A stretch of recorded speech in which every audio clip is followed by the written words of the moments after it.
Obviously, you guys saw the same thing I did. Very, very, very poor showing by us in the first half. That got us down. Got lucky actually to get to 3 before halftime. Got down 21-0. I was proud of our fight, and especially our defense in the second half didn't give up any. We just gave the 3 touchdowns up in the first half. Coach Freeze and his players, we knew they were a good team coming in because they were 7-1 and had played Wake Forest basically the same way we played tonight. And we want to welcome you in to the one and only Hawg Talk podcast. Those were the words of Sam Pittman, his reaction of the game last night. And we are part of the Believe and the Buzz Radio networks, where you can hear us on all podcast platforms, as well as Buzz 206.7 in Central Arkansas. I am Porter Hayes, and alongside me is Jacob Davis. And all live shows are brought to you by Arkansas Brewing Company in Ozark, Arkansas, and Bet Online. We're the fastest and easiest ways to wager on all your favorite sports contest events with first-to-market odds and lines. Continues to be the top online resource for all your sports information, from live in-game betting, props, and futures. So head on over to Bet Online today, or use your mobile device to join and make your first sports bet. Use our promo code BELIEVE, BLEAV50, to receive your 50% welcome bonus on your first deposit.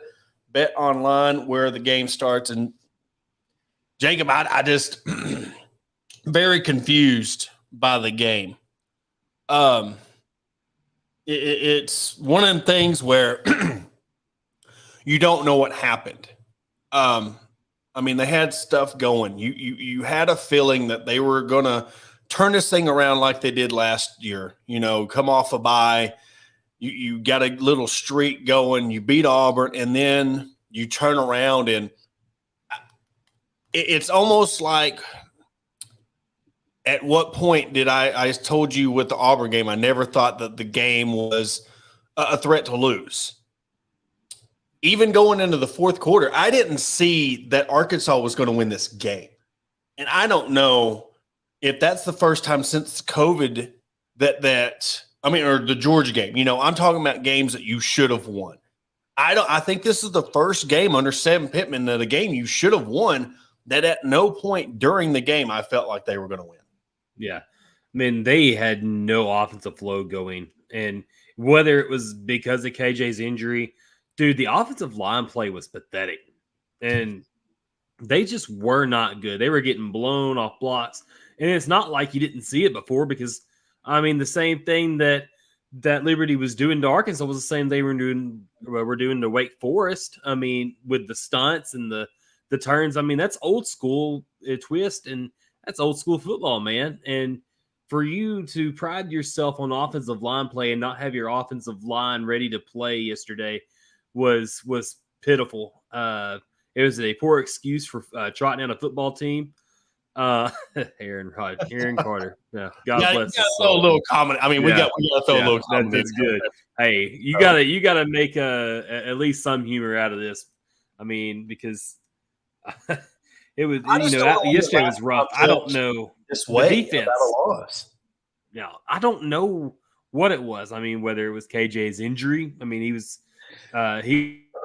he was expected not to play, and then Sam Pittman says in his press conference that, about 20 minutes before the ball game, I had him go and tape up because he said he demanded he was going to play. And Malik Hornsby was taking first team snaps all week, and everybody was used to Hornsby. KJ was kind of rusty.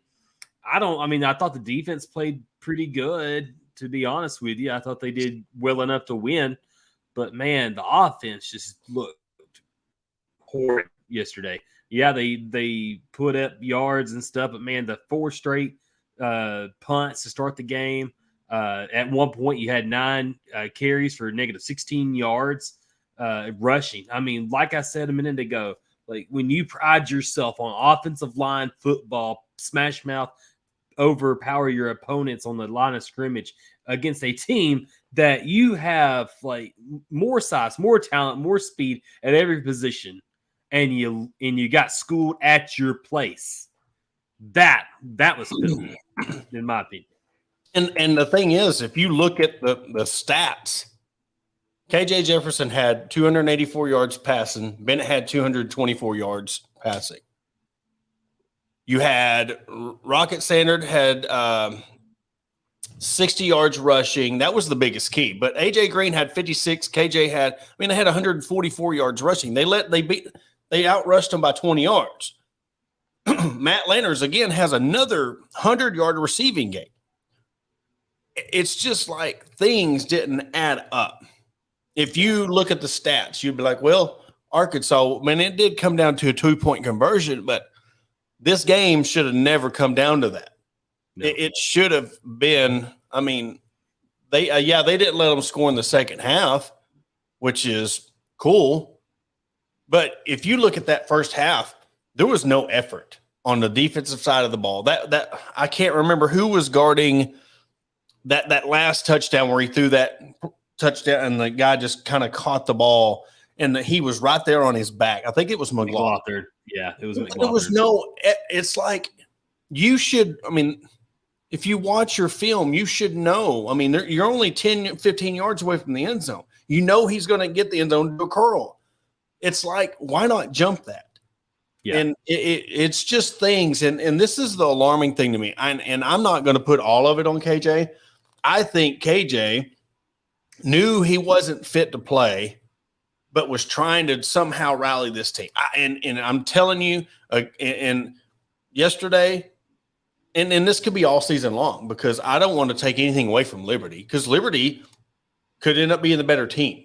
That just because you put Liberty by their name, they can end up being a better team than you. They're ranked. But we come into this underdog, and the biggest thing that got me was the 14 twist plays, these tackles for losses, and the fact that Coach Pittman come out and said, we practiced this all week. This is nothing like a surprise scheme they threw at us, and you still couldn't stop it. That's the most alarming thing to me this far in the season, that you knew what they were doing, and you're an SEC-type team, and you could not wear them down and stop it. Yeah. And that's concerning because you pride yourself, like I said a minute ago, with offensive line play. That's what gets you going. And when you, from the get-go, from the jump, you were pathetic trying to get off the line of scrimmage. You weren't even getting a push until like the latter minutes of the second half with Rocket getting like 10, then 13, and then I think 26 yards on a carry on 3 consecutive plays.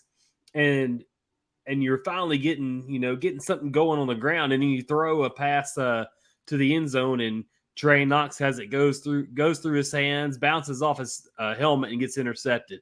It was those kind of breaks that you want Arkansas to have. That was probably one of the key moments in that ball game yesterday. Was that Trey Knox pass that was intercepted? And man, I don't know. I really don't have an answer. I was so confused by what we saw yesterday. Maybe Liberty is the better team, and maybe I did underestimate them because of their status as like a 5th or 6th year in the FBS. There is no reason. The way that you recruit, the way that you pride yourself as you're Arkansas.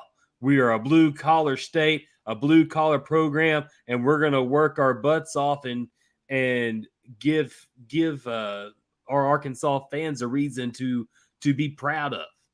And yesterday was an embarrassment because there was no effort. It's homecoming. There was no effort, no motivation to go out there and play. And they tried to play the last 8 minutes of the game and scored 2 touchdowns. Where was that whole effort the whole entire game? Where? You can you take Liberty name off of there and you look at their head coach. The same thing with Missouri State. I know that Missouri State's an FCS school, the talent, and Liberty's got better talent. But barring what has happened in their personal lives that has warranted them to be where they're at. And I was having a discussion with my buddy today about this. No matter what they did in their personal life to get them at the job that they're at, they're still an offensive mastermind. They're still an offensive genius when it comes to knowing the game of football.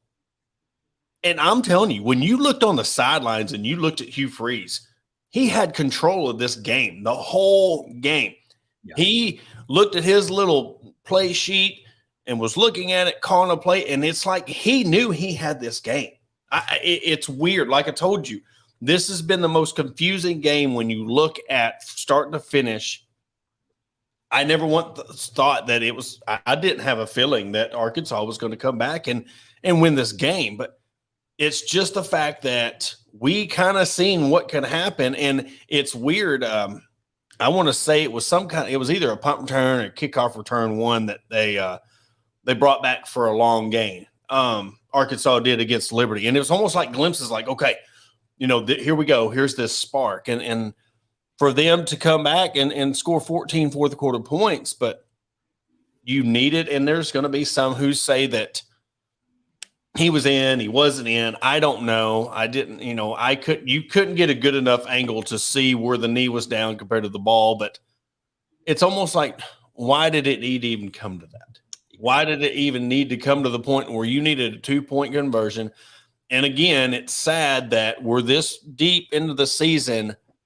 And yeah, a lot of it had to do with KJ wasn't feeling himself. But I mean, the coaching, you got out coached, you got outplayed. And yes, the quarterback, you should have somehow, and that's the thing. If I sense that something was up, the coaching staff sensed something was up. So it's almost like, why not go with Malik? Why not just – sometimes you need that spark. That's why you see in baseball you got 3 different starters or relievers. You got all the quarterback's the only one that you don't sub. You do not – I mean, it's just unheard of. You sub in the quarterback, it's almost like a death sentence. It's like, what's going on here?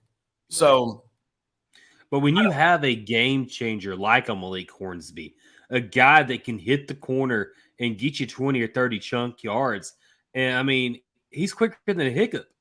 Like, if you have that kind of game-changing quarterback, he may not be great with his arm, but if you know that this guy, he put up pretty good numbers against Mississippi State, he looked pretty good against them. What can he do against Liberty, who's not an SEC program, who's coached very well? Their defense on defense is that Aldridge guy that was a defensive coordinator at Liberty was a graduate from one of the GAC schools here in the state. I mean, he has a history of being from Arkansas. Maybe he was auditioning for a job because he knows Hugh Freeze probably ain't going to be there next year. But Malik Hornsby, man, if he was taking the first team reps and he didn't get the first team or he didn't get to start that game on Saturday, it's like kind of a slap to the face because you were preparing your heart and soul on the line all week, and you were prepared to be the guy, and then you have it taken away from you. He deserves to be ticked off. Yeah, and especially if it'd be totally different if KJ was going in and command and doing his job but it's like nothing was going right. Maybe they thought it was at the point where, just could he have done anything? I don't know. I don't know what goes on inside, that part of the program, but it's just like, how many times can we sit here and, we've defended a couple of times on why, because when Malik's come in and not perform, but it's almost like you need time to come in. I mean, you can go through practice reps all you want. Yeah. He needs game reps. And that's the whole reason why I said at the beginning of the year, you don't want to put him at wide receiver because he needs to take these reps. When you have these games where you're blowing people out, get him in there. Don't put him in there in the last drive. And like you said, it's almost like a slap in the face that you go with him, you practice him, you say, and then 20 minutes before the game time, you go tape him up, and then you just tell him, well, sorry, bud. I mean, I understand that's the hierarchy of that program, and KJ's number one. And if he feels like he's ready to go, now I'm not against the starting him, because if they really felt like, hey, this is our guy, he wants to be our leader, he's ready to go, start him. But if you feel like things are getting out of hand and you could tell he's not for his health, not for social media, not for being right, for the fact that you've got to look at his health, and he's not healthy and he's not going to help your team, you got to make the change. You have to. So I guess the frustration and the confusion is mixed with disappointment, because, it's like you come out after the press conference and just, it's like there was, I don't know. Like I said, I'm just confused on the whole thing, and I don't feel like there was any passion. It was like defeat. That's what I got after the postgame, was like defeat. And they should, but I mean, you should be more mad at how everything unfolded. But all I felt was defeat, and just like, well, woe is me, kind of like Eeyore. I want to see some fight. You know what I'm getting at? Where's the fire at?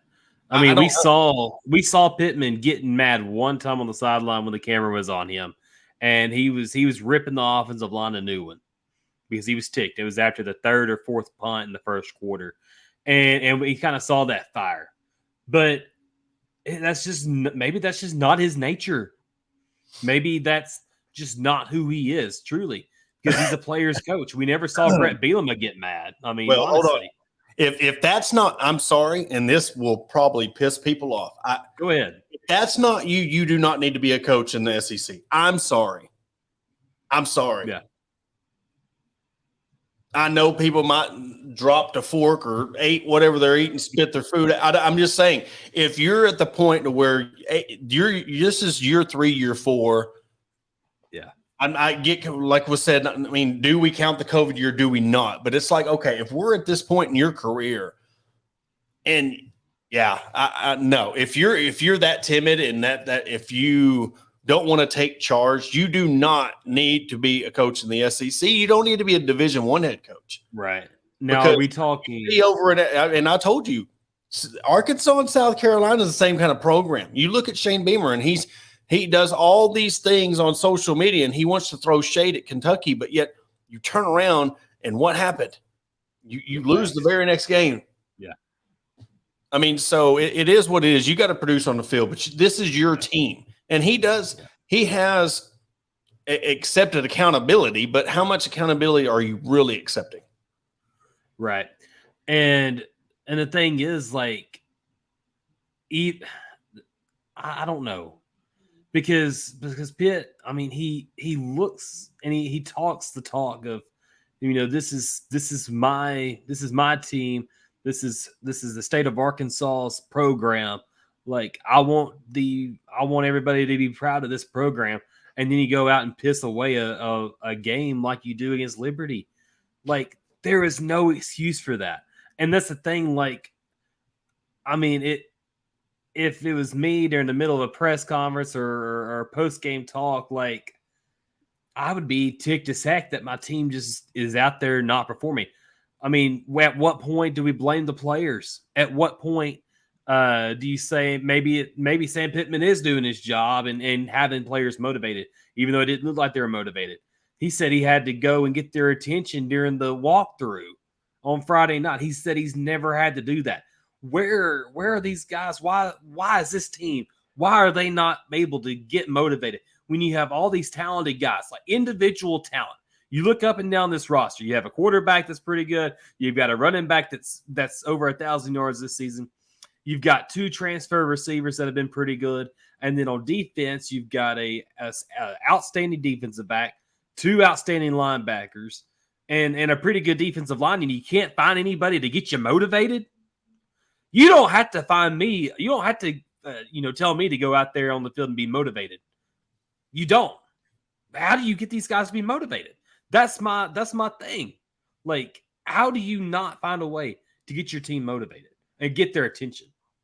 Because you obviously had it from them last year, or was it Grant Morgan that had the team's attention and not you? Well, that's where the leadership comes into play. I mean, that's where somebody needs to step up and be a leader. And it's just the fact that, and here the thing is, we could be totally looking at this the wrong way. And look, Arkansas did try everything. Liberty was just the better team. And maybe that's part of, we just don't want to admit that. Maybe we don't want to accept that because of how everything looked on the stats and then how you just seen them play. Yeah. Maybe it's one of them things, like you said, Mike Tyson, everybody's got to play until they get a hit in the mouth. Maybe they got hit in the mouth and they didn't know how. This is Liberty. What are they doing? They kept on and kept on and kept on. And we have ourselves in this situation. It's just, I don't know. It's very disappointing because I thought that this was the turnaround. All right, and I wasn't expecting them to beat LSU, and we've seen how they played.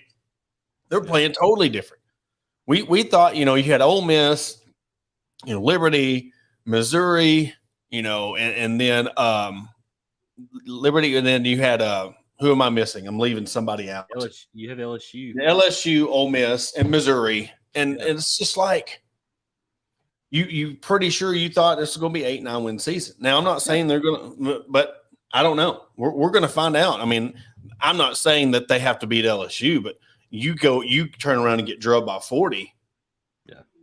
That's not going to be good. That's going to be tough questions to answer. But that's the thing is like either that or we need to start hearing from the coordinators. Yeah.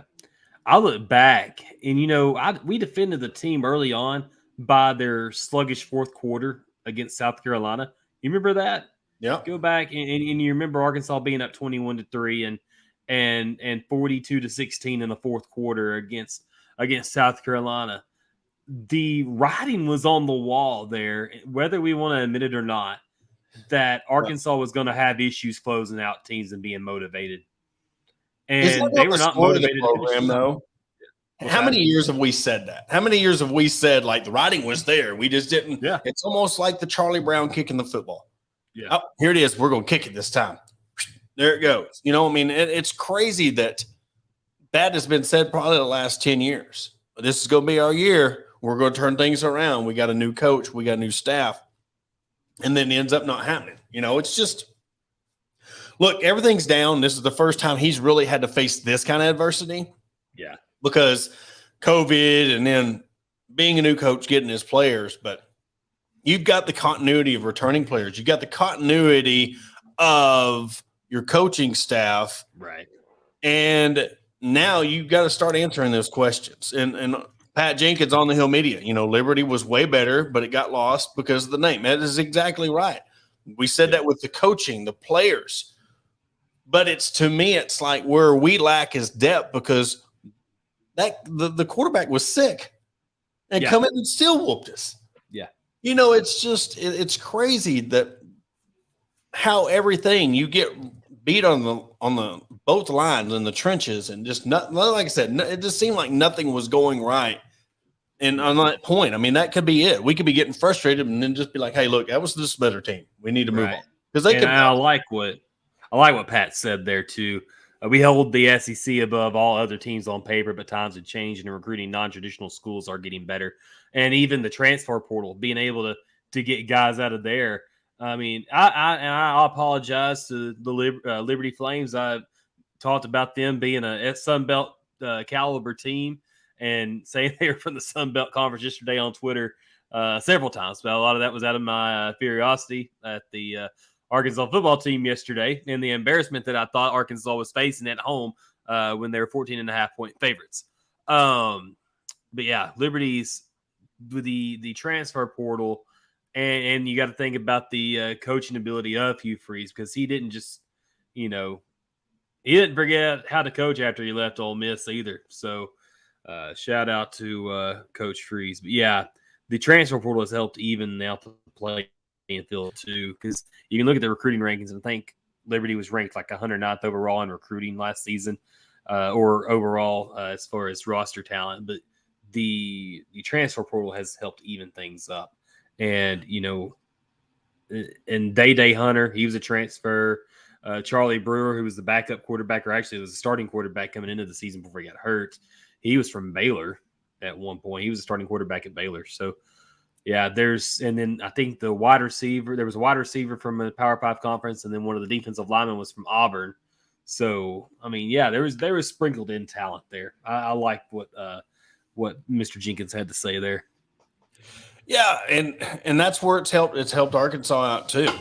Yeah, and that's the thing. It's like on the defensive side of the ball, it's like we've made but it's like even the defensive kind of petered out, plateaued, as you should say, because where's been the sacks in the backfield? Where's been all the tackles in the backfield? You got a guy that, and Bennett, dual threat, but I mean, they held him to 29 yards or 18 yards on 9 carries, but you still had that threat.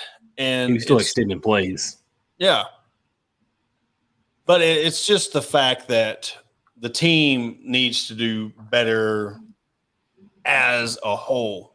You shouldn't be this. And that's the thing. I guess when you turn around and you beat a team like Auburn, and I mean, maybe Liberty could have beat Auburn head to head. I don't know, but it's just like you still should have put out a better performance in the 4 quarters with that. When I look at momentum and you look at college football seasons and you're coming off that win against BYU, you go into the bye week, you beat Auburn, and then you got a full steam ahead. And it's like we expected a better performance. And I think that's where we get tripped up is we expected, but we didn't get what we expected. Right. It was kind of like what you expect and then what you actually get from the wish. Yeah. I like what Chris Corley said here. I've got it pulled up on the screen. I'm not going to read every single bit of it, but did you watch Trey Biddy's Walk and Talk? No, I was thinking about that beforehand, and I was like, man, go back and watch that. I really enjoyed it. If any of the fans here are watching, go watch the Walk and Talk after our podcast. Just kidding. Yeah. Don't jump over right now. But once you get done or get time, go and check that out. He talked about the upward trajectory of the program, and a loss to Liberty like this while you're at home kind of questions things.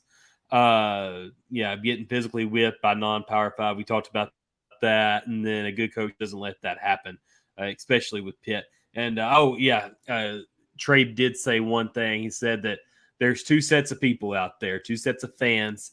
One group of fans will say, all right, you can lose this game, but you only let this happen one time. And then you have the other set of fans that, okay, I'm done with you once you lose a game like this. And so I see what Chris is saying here, and that's the kind of thing that kind of triggered Trey Biddy's Walk and Talk. Was saying like, hey, you're either you can have one of these performances, but they've had 2. Just don't, but it's a loss. So but I count the Missouri State. But here's the deal: even though you won in Missouri State, we're talking about performances. You got a taste of what could happen, and you eked out a win against Missouri State. Right. That's what makes this whole scenario different. You knew that you shouldn't let them come in, and knowing it's almost, it's different levels, but you look at Bobby Petrino, you knew he was going to come in with a full head of steam wanting to take you down. Same thing with Hugh Freeze. You don't think Hugh Freeze ain't looking for an Auburn job or somebody else to come pick him up? I know he just got a contract extension, but he's auditioning. If somebody throws him $7 million, $8 million, he's going to go. He's making 5. I think they said he's making 5 right now at Liberty. And there is no pressure, but you can't tell me that right there, that win yesterday did not make him have an itch to coach in the SEC again. You can't tell me that any competitor, anybody coach on that level, you come into Arkansas and you did that. And I know that the fans and everybody's PTSD after, watching North Texas and Western Kentucky. And I know Liberty's on a different level. They're actually, they're ranked, they're a respectable program. But it's still a team coming here that you should have beat, and you did it. And the warning, like you said, the warning signs were there because you got lucky with that punt return and got things out in Missouri State. But it's like what they say, first time shame on you, second time shame on me. And that was your second time. So, and there better not be a third time. well, the hope there's not unless it's Missouri. Well, unless it's Missouri. Yeah. It's just the thing. But Missouri's showed glimpses of playing really good defense and stuff. So, yeah. But we'll stop right there on. Go ahead. I'll let you finish. No, go ahead. We'll talk about it after the break. Just talk about it's going to be more of an audition. These next 3 games are going to be an audition for Sam Pittman too, to kind of win back the trust of the fan base. Yeah, and we can definitely talk about that after the break. We're going to talk. Let our sponsors speak, and we'll come back and then get back to the conversation. Do you need those pesky stumps ground before the winter?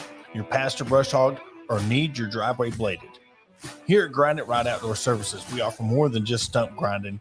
We have recently expanded our business to include tractor work as well. So along with stump grinding, we offer bush hogging, land clearing, grading driveways, placing, and even spreading gravel. We are locally owned and operated, so call Danny today for a free quote at 205-377-2662 or 479-530-1641. Again, that is 205-377-2662 or 479-530-1641. Shelby Taylor Trucking serves all your timberland needs in South Central Arkansas. With over 50 years in the industry, Shelby Taylor Trucking has established themselves as trustworthy leaders in the industry. From planting to harvesting to hauling your timber, Shelby Taylor Trucking is ready to serve you. Follow them on all social media platforms at Shelby Taylor Trucking. Learn more by visiting their website at staylortrucking.com. That's staylortrucking.com. Camelot Exteriors specializes in identifying hail, wind, and other storm damage, as well as residential and commercial roof installations and re-roofing. We use only the highest quality materials from certified suppliers while putting a lifetime labor warranty on all of our roofs. Our mission is to provide our customers with the highest quality roofing project customized to fit each one of their needs and to provide exceptional service through the entire process. Camelot Exteriors is based in Norman, Oklahoma, but we proudly currently serve 9 other states as a premier nationwide roofing company. So call us today at 833-799-7663 for your free estimate. Camelot Exteriors, your storm damage restoration experts. McCoy Tiger Drug Store of Sheridan, Arkansas has been the top pharmacy in all of South Central Arkansas since 1895. They were also the 2020 Good Neighbor Pharmacy of the Year. They not only fix you up with your prescription with timely and friendly service, but also an elite gift shop. All your OTC needs, baby and wedding registries, tuxedo rentals, and much more. They're located at 821 North Rock Street in Sheridan. Give them a call today at 870-942-5121. And we want to welcome you back to the Hawg Talk podcast, where we'll jump right back into it. And Jacob, before I cut you off and went to the commercial break, you were cutting me off.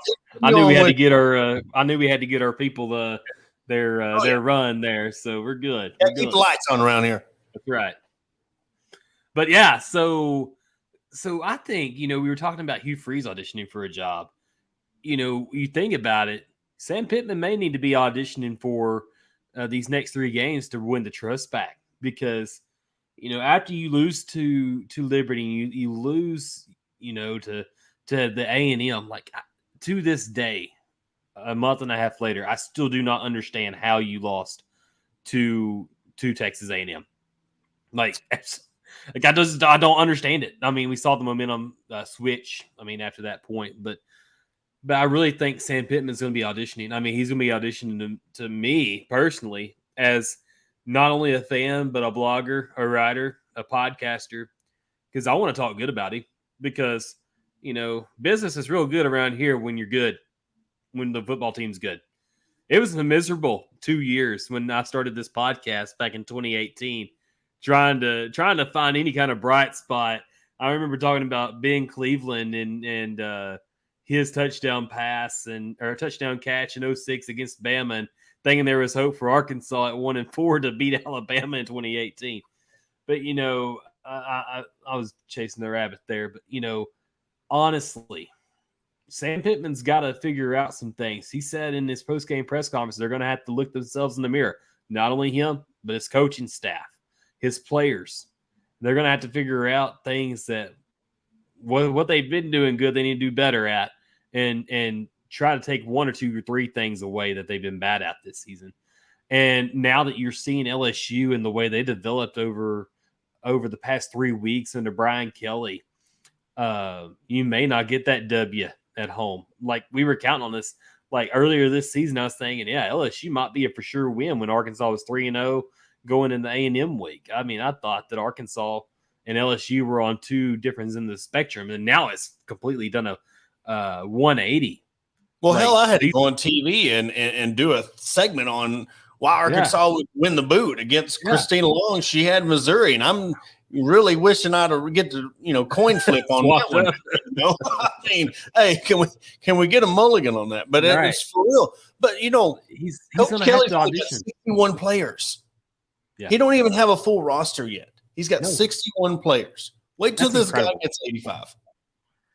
Yeah, and I don't think it's panic. He needs to audition for his job because this is where I think he's auditioning for trust. Well, but this is the thing. If you're worried about the trust in your fan base, and that's your number one, if that's who you're auditioning for, that's almost like if you want to go out and I'm going to go start lifting weights and I'm going to start working out and I'm going to change my body for my wife or for everybody else. Yeah. You've got the wrong prerogative.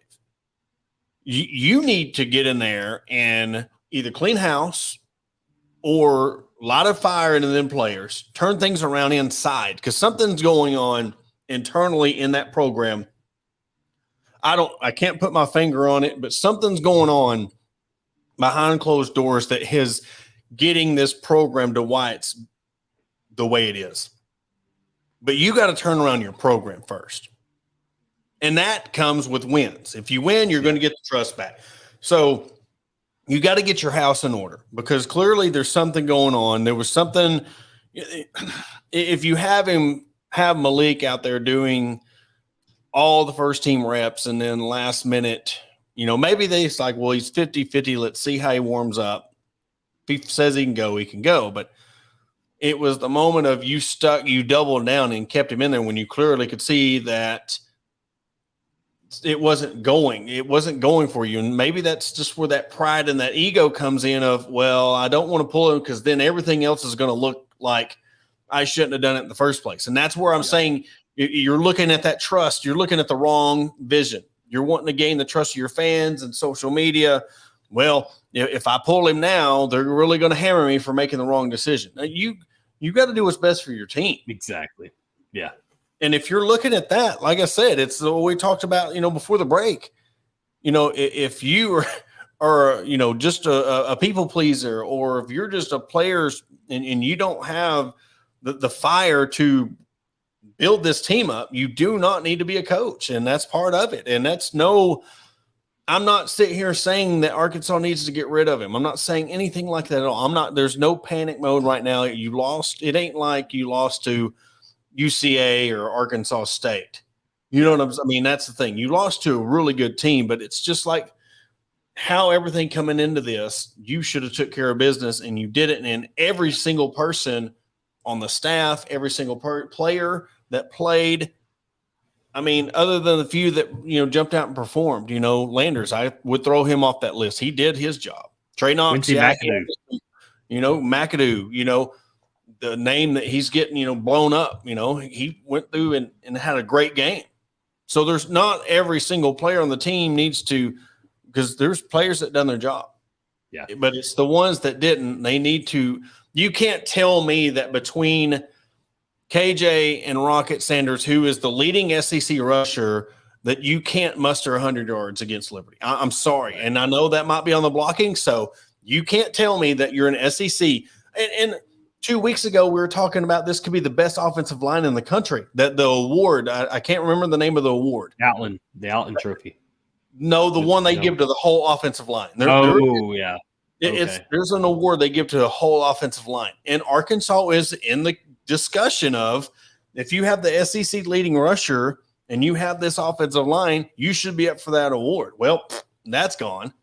Oh, yeah. I mean, you can't have that kind of performance against Liberty and say you should be considered the best offensive line. Yeah. Now, say, what if Arkansas actually came out and looked 100% motivated and gave effort? We wouldn't be having this conversation. Like, No. Say you lose 41-38 to a ranked opponent, whether it's Liberty or not. Like you lose on by 1 or 2 points that way, and you're giving your best effort each and every single play.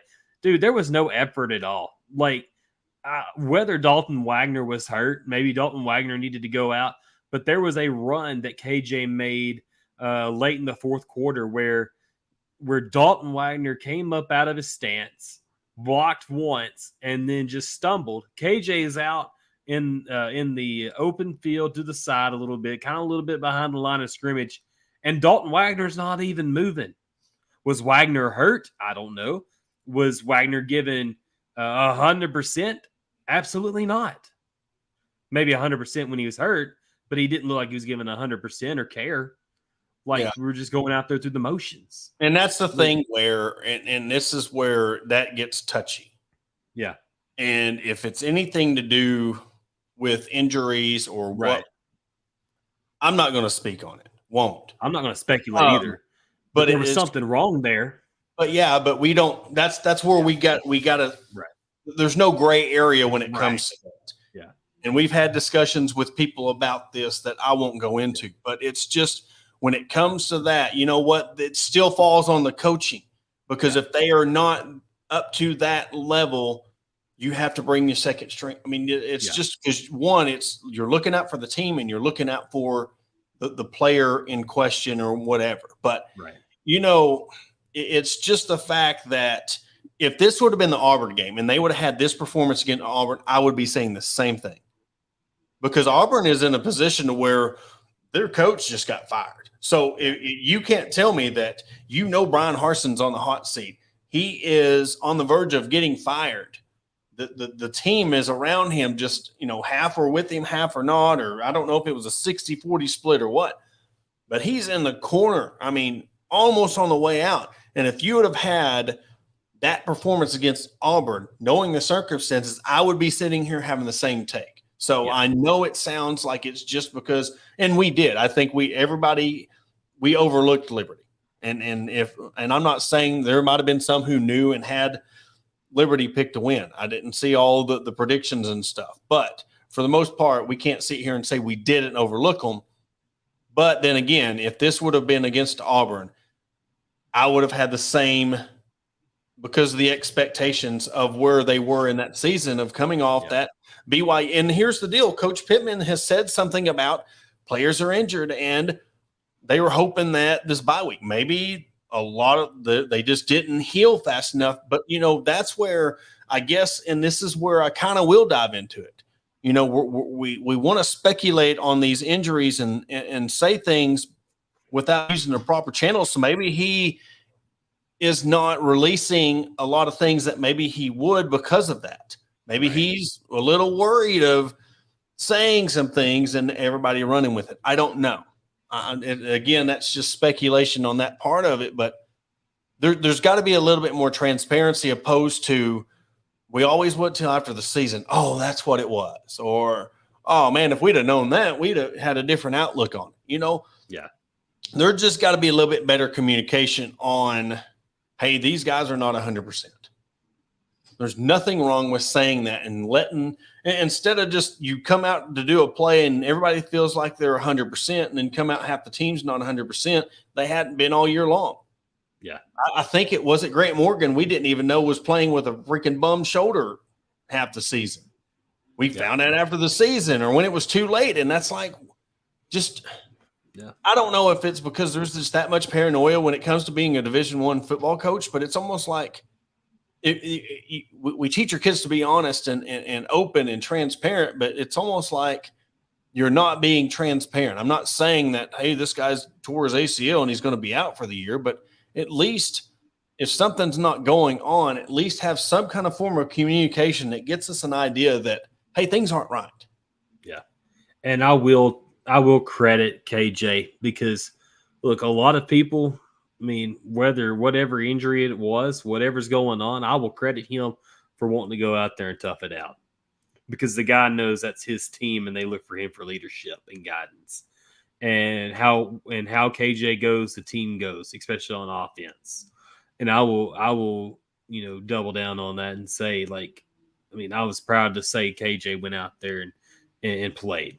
I mean, and gave it his all. Let me ask you this question though. So what says more about a man's character when it comes to, it's just not your night. You just ain't got the stuff. You bow out. Yeah, I think that says more too. Say, hey man, look, this is my team. I know what's best for my team. I just I'm not at 100% where I feel like I can win this game. I think it says more about you as a man to sit there and admit that, hey, look, tonight's not my night. I'm not healthy. Let Malik come in and let's get this thing rolling. That spark, because also you want to talk about being a leader.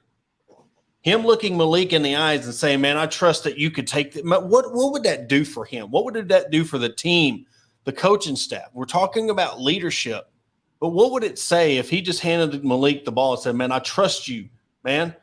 I'm not at 100%. You've got this. I know you can go lead this team. And I'm not saying that he hasn't said that, but I'm talking about in the game situation of yesterday, that could have lit a fire in this team and showed more by, embracing the humility of it's just not my night and passing the torch for the rest of the game to Malik, opposed to I'm just going to stick it out because I'm going to fight till the end. And that's okay. That's admirable. But at some point, if you ain't got it, you got to pass the torch. Yeah.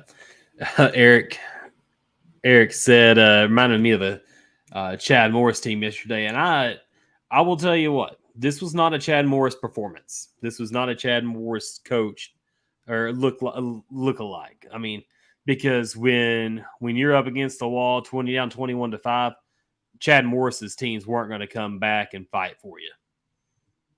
I mean, this team actually did try to come back and fight. It was a little bit too late, but they never laid down. I mean, they were still fighting, especially on defense, to keep the offense in the game. So no, I don't agree with anybody saying that this was a Chad Morris like game. I just don't agree with that.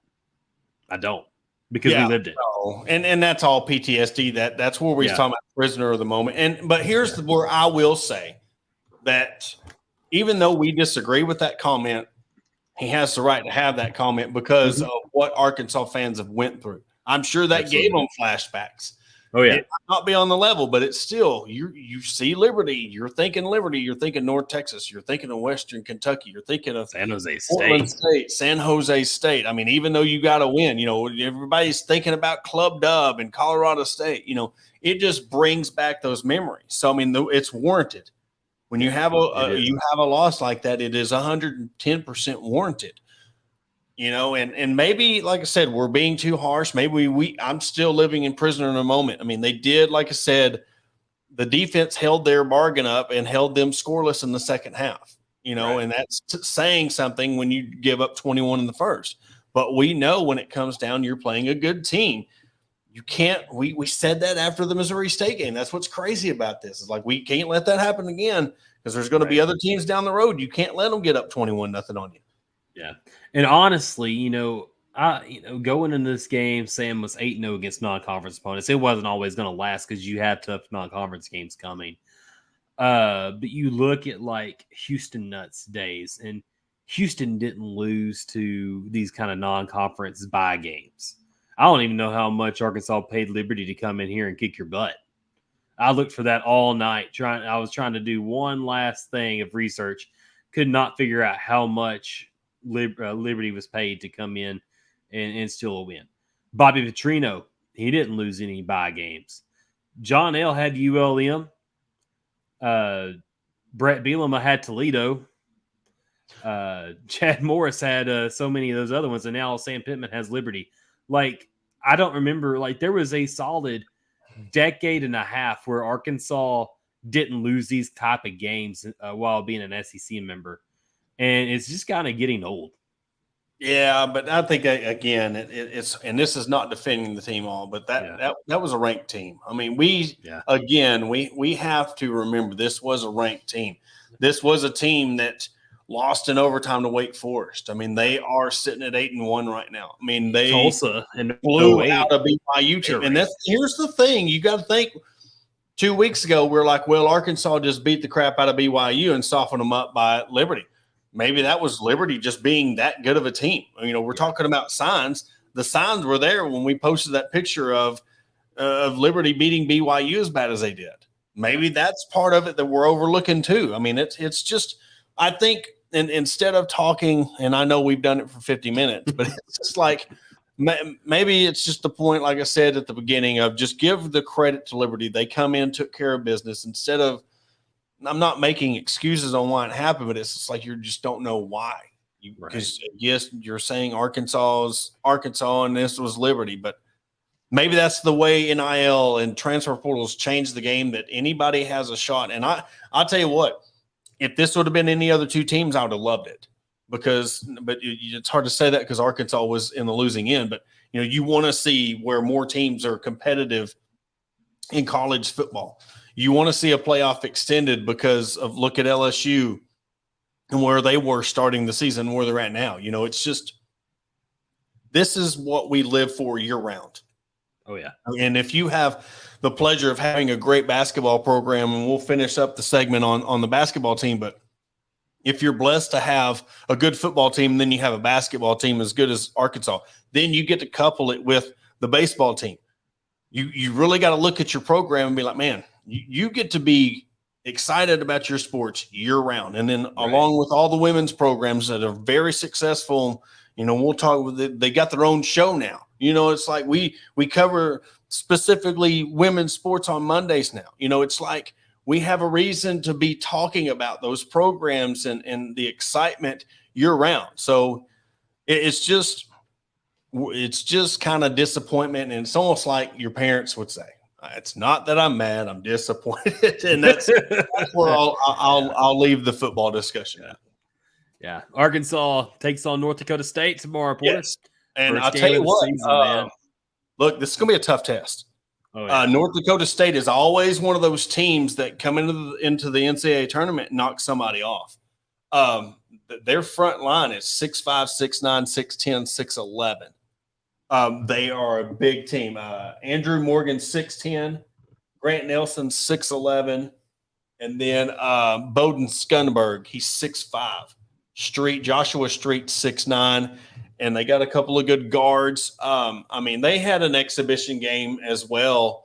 And like I said, I mean, this is a team that every year finds themselves, you know, I want to say that they have won their conference or been to the conference championship like 7 or 8 years in a row. And they lost last year to South Dakota State, who had a Cinderella run.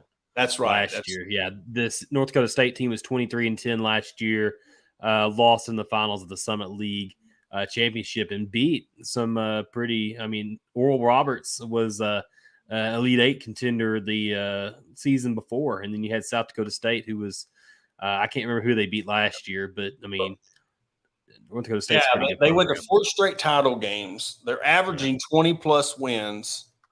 Over the last 4 years, they've got 82 wins. I mean, this is a consistently good team. And the Summit League is almost like the what is that, Missouri State League? The Ohio Valley or whatever, the Missouri Valley. Missouri Valley Conference. I mean, you have teams like the Creightons and Missouri States, and it's just those mid-major conferences that always produces those upsets when it comes to the tournament. But I'll tell you what, it's crazy. They play Arkansas, and then they got to turn around and play Kansas. I mean, that is you want to talk about a tough first 2 games of the season. You're starting off. You don't have to. What's that? You go from one intimidating atmosphere to Allen Fieldhouse, who has a history of just incredible atmospheres too. So, like North Dakota State's they get hit with 2 haymakers in a row to start the year. Well, and that's the thing. I mean, this is going to be one of them games that, we looked at that Texas loss. This is going to be a team that, Arkansas should take care of. But do not be surprised if North Dakota State keeps this win within 10 points. Or somehow, I mean, with all this size, you never know. This early in the season, Arkansas is probably not used to this much size. So, I mean, Andrew Morgan had 22 points last game. Waddles had 16. Skunberg had 10. And then Luke Yoder, their point guard, had 7. So, I mean, I know, again, it was against a lower level team. I can't remember even the name. Some team in Minnesota they played. But it's going to be a tough test, but it's going to be a good test. And I think depending on – and Coach Musselman had some things to say about that, about the preparation. We'll play that right quick before we end the show. I know the last time we talked to you leading up to the exhibition game against Texas, you weren't necessarily pleased with the way your team has been practicing. How do you feel like they've responded since the loss to Texas this week? Yeah, I think we've had some good practices. Obviously, we want to continue to evolve from a practice standpoint, but I think the guys' mental, makeup physically, we've practiced with the energy that that we kind of want to have, culturally, chemistry wise, and then just making sure that everybody understands in our entire program, the mission and the vision, all those things. But we knew coming into the year that this was going to be a learning experience, that that we were not going to be a finished product, a week before our first regular season game, which is kind of when the Texas game took place. But yeah, we have a lot of uncertainty on the floor, schematically, that we're still trying to work out and understand who our team is. And, you heard a lot of that. It's a young team trying to get this continuity together, and you play these mid-major teams right off the bat, that senior-laden teams, these guys that's been there 3-4 years. I mean, and then if you happen to get some transfers in, basketball is a weird sport where it only takes 2 guys to – you look at Nick Smith Jr., he's being heralded as one of the top recruits ever to come to Arkansas, freshman All-American, already freshman player of the year in the SEC, So the expectations of one player can make a big difference opposed to football. I mean, I know if you get a great quarterback, he can make a big difference, but you've got to have somebody block for him. Absolutely. Basketball, you got a guy that can come out and give you 22 points a game, 25 points a game. That's a huge deal. And the thing that I think is really going to help this team out is the fact that if they can hold them to the first, they shot 3 for 10 in the first half in the 3-point line. If they can hold them, lower 3-point percentage, because that's been an Achilles heel for this team, they have a really good chance, because you get these teams come in and get on fire. And we kind of seen that with the women's game against Eufus. I mean, there for a while, Eufus was hanging around, had Prince was her last name, end up having 22 points. I mean, you let these teams come in and have some success, and you let them stay in the game, they can end up biting you in the butt and upsetting you. Yeah, and you can't just roll out a ball and go out there and compete as athletes, because you saw what you did against Texas. And I know that it was just an exhibition and all, but, you can't just roll out and say, I've got 3 McDonald's All-Americans, I've got a great transfer in Trevor Brazil, and go out there and play ball. But, man, I think that Musselman got their attention against Texas, and he used it. He used it to his advantage, and said, we're not going to lose another game like that the rest of the season. We're going to be prepared. And so I'm looking forward to seeing what he does against North Dakota State, because I'm very intrigued. I think we know what the starting lineup is going to be. I think they're going to have a combination of Graham and Brazil down in the front court, and then you're obviously going to have Nick Smith and Anthony Black there starting at your 2 guards. And then you got another guard spot, and you've got Devo who could start, you've got Council who could start, and you've got Jordan Walsh. So you've also got, you've got a pretty good 7-8 man rotation to start out. So, I'm really looking forward to seeing what this team can do. Can they shoot the 3? Are they going to be able to play elite defense early on? Will they be? I mean, with this length, though, they'll be able to. I think they'll win some games just due to the sheer length on the perimeter. Yeah, and they've showed flashes of their defense. Really getting in on them, and just stealing the ball and leading. And this is going to be more of a showtime kind of offense, and I think it's where it's going to benefit when you look at the college game. And you see a lot of these teams, and Musselman runs, kind of a similar NBA style offense. He wanted some 3-point shooters, but you really don't have just somebody that you throw out in the court and like, all right, that's our 3-point shooter. Yeah. But I think that's what's going to benefit this team is you're not going down, jacking up a three, they run down and score. Come down, 10 seconds in the shot clock, jack up another three. Now you find yourself that you're down 4, now you're down 8. Do it again. Now you're, they go – these when you're living and dying by the three, that's where these runs happen easier because you could be up 2 and then all of a sudden you find yourself down 12 quick. I think now you're looking for your cuts and dunks and layups and mid-range jump shots more than you're looking at these 3-point game. And I think, again, this is first game. Let's see how this team starts molding. Musselman's team's very well known for coming out in the conference season and really getting things together. So, but I think what you said about the length, I think on the other end that the fact that they don't just rely on a lot of 3-point shooting, that's going to win them some games as well. Yeah. And we've seen, and I know we're going to have to close up soon, but, the length, being able to drive to the basket and draw contact, get the fouls, go to the free throw line. I think free throw shooting is going to be very valuable, especially as you go into the February and the March of your calendar. And tournament time, you're going to depend a lot on that free throw shooting in crucial moments. So I think Arkansas will be able to do that too, and at a really high rate because you've got a Nick Smith who can drive, you've got a Anthony Black that can drive. Devo's been there. This is his 3rd year. He's going to he's got the mindset of what Musselman's going to be wanting to do here. So yeah, I'm really looking forward to seeing what they do and. The game will be on the SEC Network Plus, so it'd be on the streaming app.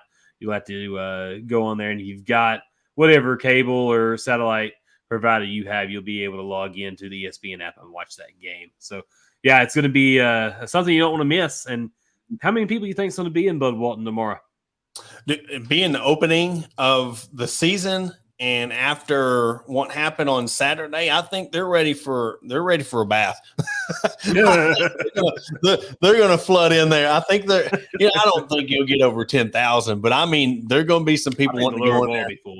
Yeah, Lower Bowl will definitely be full because this is a good program. This is not some EA Sports All-Star and one whatever or Mississippi Valley Southern State at Juniper. You know what I'm saying? This is a legit team.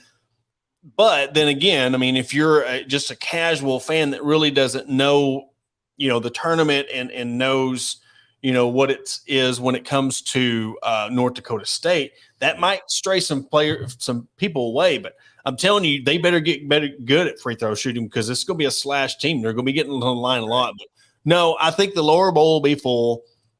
It's going to be an amazing atmosphere, and I'm really looking forward to watching, flipping back and forth between the women. They go to you, and this is crazy again, like, a Division I school like Arkansas is going to Pine Bluff to open up the season and play UAPB. So that's very awesome, and a lot of the players were very real quick, it means a lot to some of the players that they're going down to an HBCU school, playing them in their gym.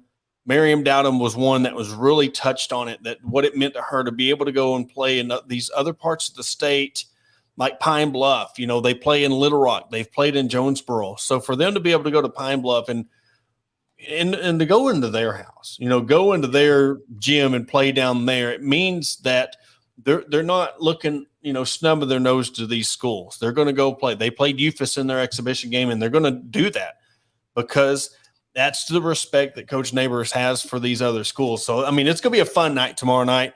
Either or. I got 2 TVs up in my office, so I'm going to be watching both of them. But, Jacob, you got anything else before we shut it down? Man, I think it's going to be a fun basketball season, ready for that. And if you guys will, go on our YouTube page. You can subscribe there. You can go to Apple Podcasts, Spotify, or whatever podcast platform you watch or listen to us on.